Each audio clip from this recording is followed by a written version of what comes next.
Good morning. I'm Diane Macedo. Thanks for streaming with us. We have breaking news this morning. Pope Francis is back home at the Vatican 10 days after undergoing colon surgery. The 84-year-old left the hospital today. He'll have several more weeks to recover before traveling again.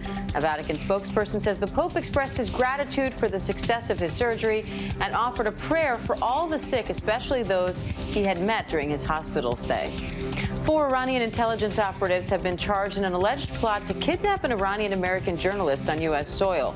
Voice of America host Mashi Alenejad is a U.S. citizen and a prominent women's rights activist who launched a social media campaign against mandatory hijabs in Iran. The Justice Department says the Iranian network used private investigators to surveil her home in Brooklyn and that the group considered using military-style speedboats to take her from New York to Venezuela, where she could then be transferred to Iran. And Senate Democrats are set to take a step toward ending the federal prohibition on cannabis today. The Cannabis Administration and Opportunity Act would remove marijuana from the federal list of controlled substances and expunge federal nonviolent marijuana crimes, freeing some offenders from prison.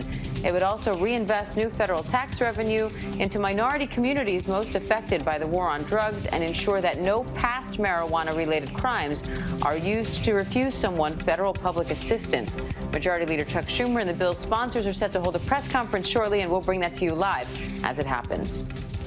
And Democratic lawmakers who left Texas to block a Republican election bill are meeting with key senators today to demand they take action on federal voting rights legislation. President Biden spoke yesterday in Philadelphia, blasting election bills being considered across the country as, quote, the most dangerous threat to voting and the integrity of free and fair elections in our history. ABC's Zareen Shah is live at the Texas State House in Austin with the latest. Hi, Zareen. The Texas State Senate just passed its version of the bill, but the House doesn't have enough members present now to move forward with a vote. So now what?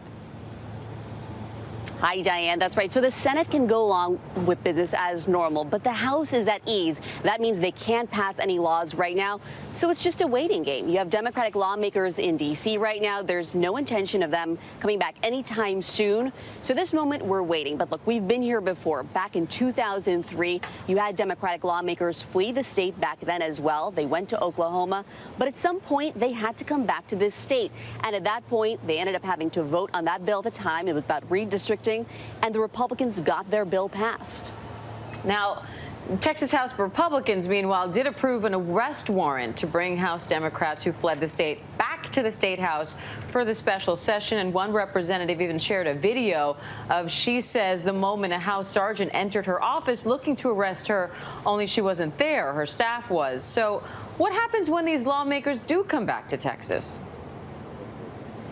Yeah, so you heard exactly what Abbott said. But look, he doesn't actually have the power to make these arrests. That power lies with the Speaker of the House. He can compel these members to come back. I sat down with him yesterday. We spoke at length, and he told me that he has no intention of making any arrests right now. Take a listen to what he said.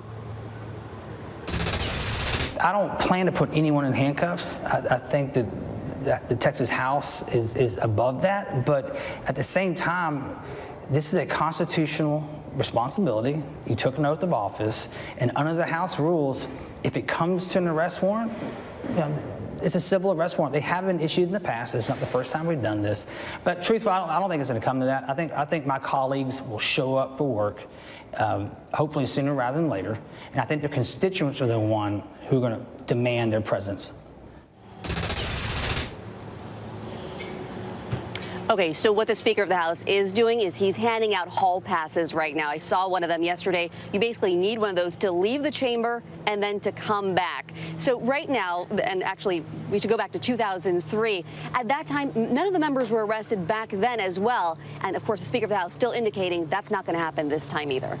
And Zareen, the Democrats who went to Washington, D.C. are meeting with key senators and pushing them to support federal voting rights bills. So what's the latest on the effort in Washington? Any chance they actually get this done? So you heard Biden yesterday. He spoke at length about democracy. He spoke at length about the bill that he wants to pass when it comes to voting rights. But he didn't mention one word the entire time. He didn't say the word filibuster. And that is something that has to be changed in order for Biden's federal bill to actually pass. And there's no indication right now, because of the holdout of 2 senators, that that will actually change. So at this moment, these Democratic lawmakers are in D.C. They're making their push. They're making their case. But Biden and these 2 senators are holding out on this very key issue that could actually enable this bill to pass at the federal level. All right, Diane. Zareen Shah in Austin, Texas. Thanks, Zareen. And dozens of wildfires are burning in the West. Gusty winds and high temperatures are prompting red flag warnings all across the region. Dozens of families had to evacuate Madera County overnight, where thousands of acres have burned. Our Matt Gutman is there with the latest. Across the West this morning, blistering heat and drought conditions leading to more than 5 dozen wildfires. And in Washington state, cop was going around, you're level 3 evac, you need to leave. 500 people rushing to escape after lightning ignited a fire in Nespelem, burning more than 10,000 acres there quickly. 7 homes destroyed and herd of horses spooked. In Madera County, California, a state of emergency. Nearly 10,000 acres burned, dozens of homes there now under evacuation orders as firefighters try to control the so-called river fire's progress. Just 7 months into the year, and we've already seen over 30,000 separate wildfires. Fires in California already burning twice as much land as was scorched by this time last year. Over 2 million acres have burned. Oregon's so-called bootleg fire destroying over 200,000 acres. Officials saying it won't be fully contained until the end of November. Our thanks to Matt Gutman in Madera County, California, for that report. And as we follow those wildfires in the West, millions of Americans are also in the path of dangerous storms from the plains up to the Northeast. Chief Meteorologist Ginger Z is in Washington, D.C., tracking it all for us. Good morning, Ginger. So, Diane, there is a chance of severe storms all the way from here in Washington, D.C. up through Maine, which I'll get to. But we do have to start with that wildfire threat that is intensified both in Oregon and Washington state. They're now at their highest preparedness level that exists, a 5. So dry and hot, an understatement. Under that ridge, we see continued red flag warnings all up and down the Cascades. Gusts to 35 today, relative humidity as low as 7%. The fires will be erratic and acting up. And then the air quality, right? As soon as we start seeing this, you can have air quality issues 1,000 miles from the fires. So keep an eye on that as we go through the week. Then let's go to the east, because we do have several areas that are going to see more thunderstorms that could have flash flooding, which we saw in Seneca, Illinois. They had 4 to 5 inches in Seneca itself, just outside, more than a half foot. That truck, this is why you don't drive into water. You never know what the road's doing underneath it. It had given way, the bridge had collapsed, and they kind of sandwiched there. We're lucky to not fall in. Now, moving to what will happen this afternoon and tonight. It's actually quite late for a lot of folks as these impulses come along that front and the low pressure system. It's northeastern Iowa where we see the enhanced risk stretching into, say, Madison, La Crosse, nearly to Milwaukee. So if you're in any of the suburbs of Milwaukee, remember this happens later tonight, so it's dinner time and on, even up until midnight or so. Tornadoes are possible, but mostly a damaging wind event with 60+ mile-per-hour winds that easily take down trees and power lines. Now let's move over, because we actually saw 6 to 10 inches of rain, if you'll recall, in Bucks County and just outside of Philadelphia, Ben Salem there. The aerials showcasing those cars, just the roofs above the water. Unfortunately, there will be more storms that could have heavy rains, not just outside of Philadelphia, but in a large area. And actually, the damaging wind threat is centered on southern New Hampshire and Vermont, from Albany over through nearly Worcester, including Springfield, Massachusetts, and just north of Hartford. So that's where we'll look for those storms today. Diane? All right, Ginger Z in Washington, D.C. Thanks, Ginger. And Britney Spears' conservatorship is back in court today, with the judge set to consider her request to hire her own attorney. When we come back, we'll take a closer look at what this could mean for her case.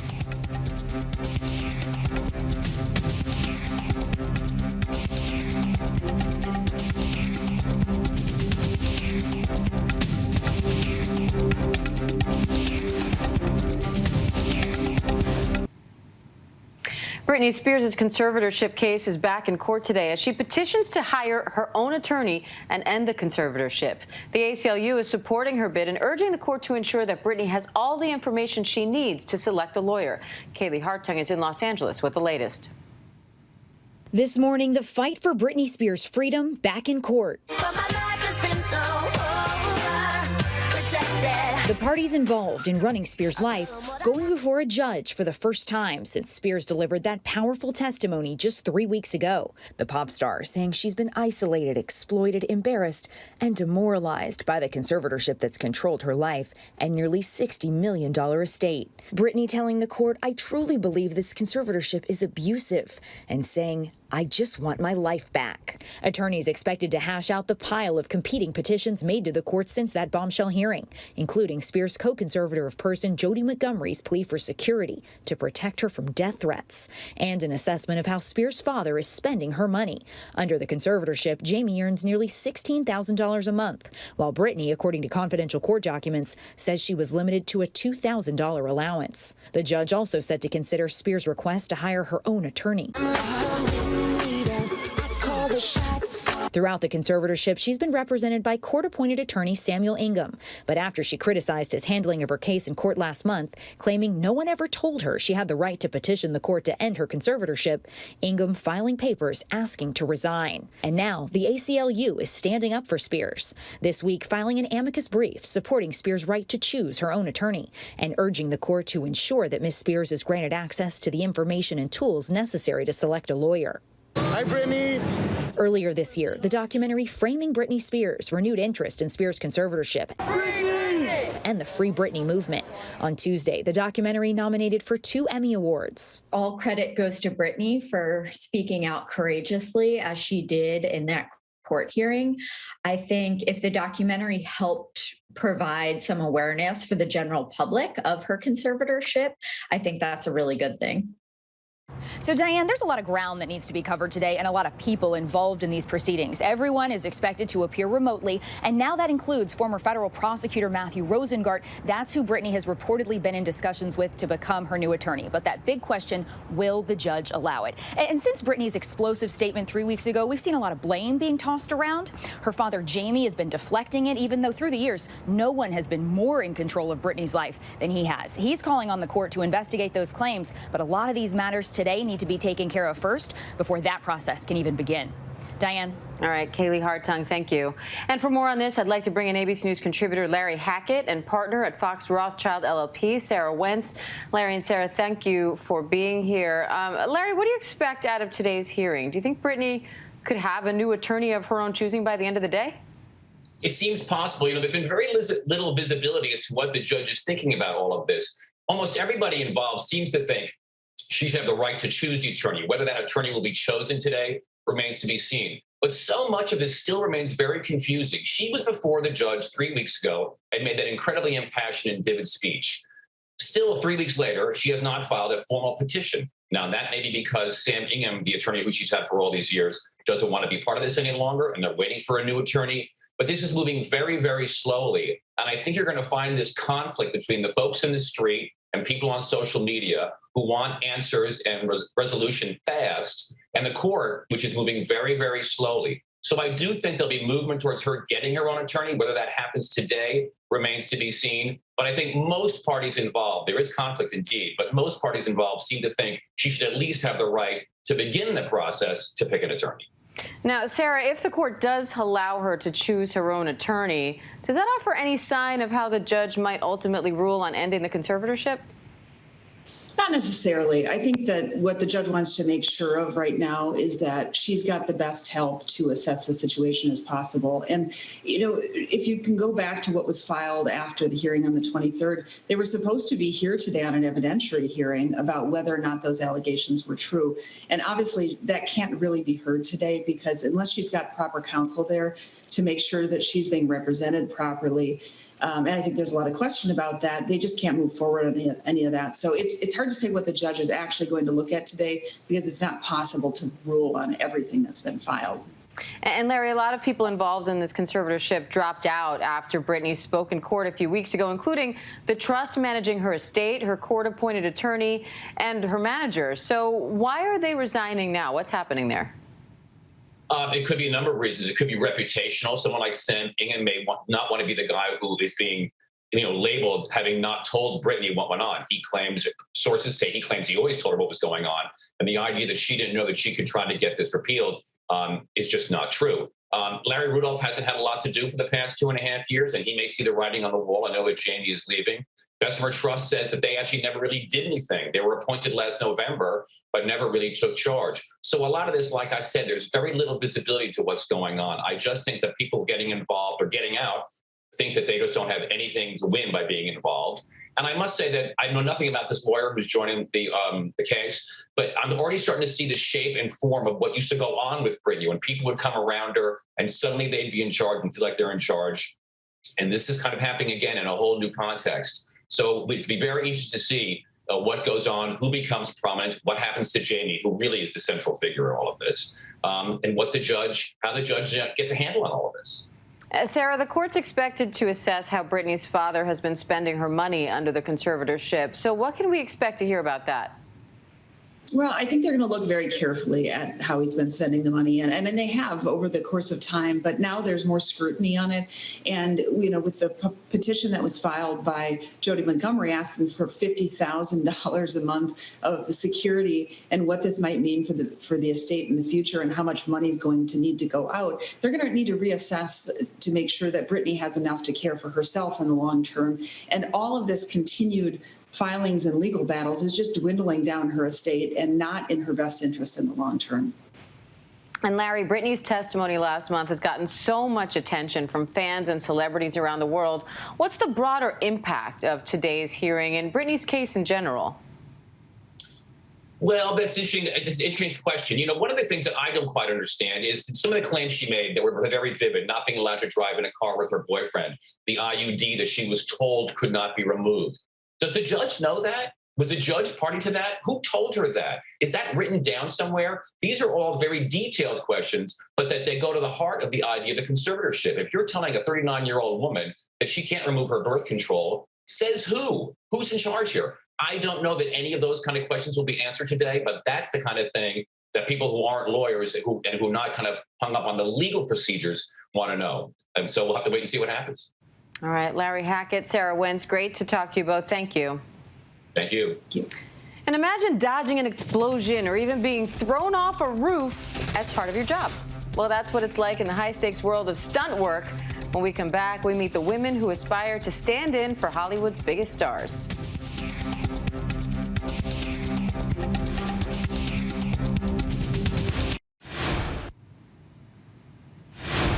Welcome back. Stunt work was once a field dominated by men, but the rise in Hollywood's leading ladies has increased demand for more women to be featured in those epic superhero fights and high-speed car chases. Well, now Maggie Rulli is meeting the women training to be stunt doubles to the stars. When it comes to backflips and big explosions, it's normally men that get to land the drop kick. But now, that's changing. I would love it to be like she fights, not like a woman. Because when you see it, there's no difference. We're powerful. We run like women, jump like women, fight like women. No, we run, we jump, we fight. We are able to do those things. And I hope that in the end, people will realize it, that we are capable of so many things. Today, women are center stage on the big screen, from superhero flicks like Suicide Squad to heist movies like Ocean's 8. Female stars are churning out billion-dollar franchises. Here at the Stunt Universe School, these performers are learning to take the hits so the stars don't have to. With Hollywood coming back to life post-pandemic, so are the calls for better representation of women and minorities in Hollywood. Zoe Simonuti is 20 years old. Her dream is to be the next Lara Croft stunt double. When I started like 2 years ago now, we were like 10 or 12 women, and now we're 24, something like that. They're not really getting beat up, but it sure looks and sounds like it. Kicks, punches, backflips, workouts superhero style. This is a typical day at the biggest stunt school in the world, learning everything from car chases to epic battles. There's a real demand in the market right now, whether it's French or international, for stunt women. They're looking for competent stunt women where there's more and more action and special effects. There's a real demand, and we have a few who have already starred in big movies and stunt doubled very famous actresses. Finding their place in this male-dominated space has been an uphill battle. People think Hollywood is so woke and so diversified, and we're not there yet. We're not there. Devin McNair is a stunt woman who has worked on movies like Planet of the Apes and Green Lantern. She filed a discrimination complaint with the Equal Employment Opportunity Commission after a male double performed a stunt for an actress on a set McNair was working on. The complaint was dismissed, but the increased scrutiny opened up doors for stunt women like McNair. I think they just thought it was a joke that, Fred was in heels and a skirt, and it was just super funny.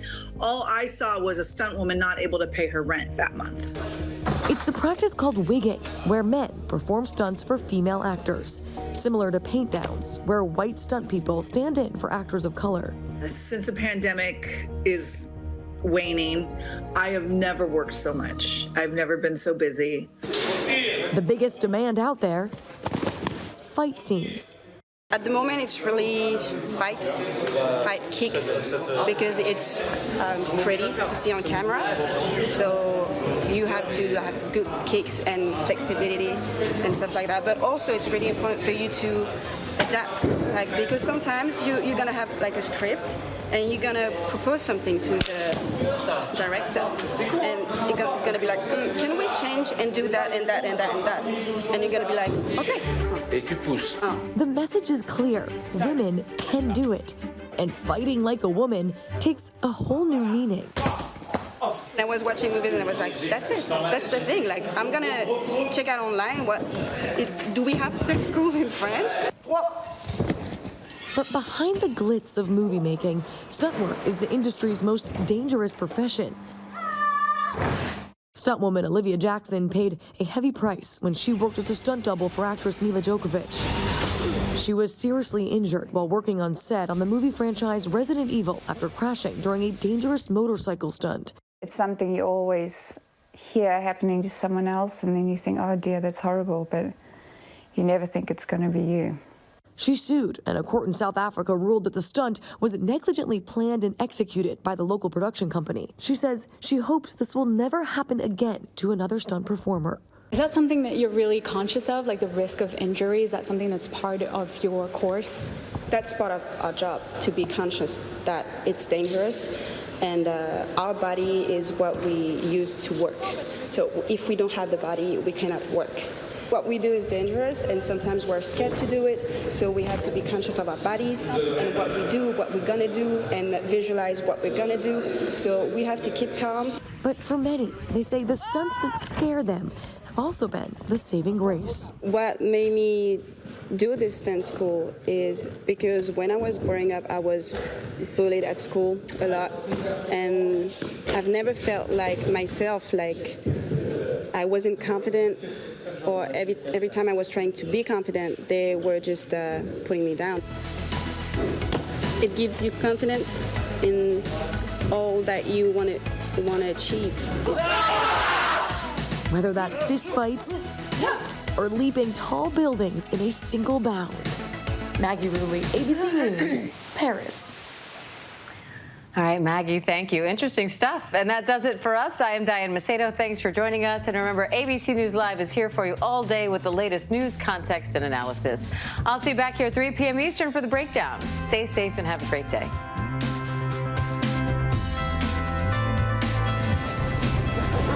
You'll see. I'll show you. You either die a hero, or you live long enough to see yourself become the villain.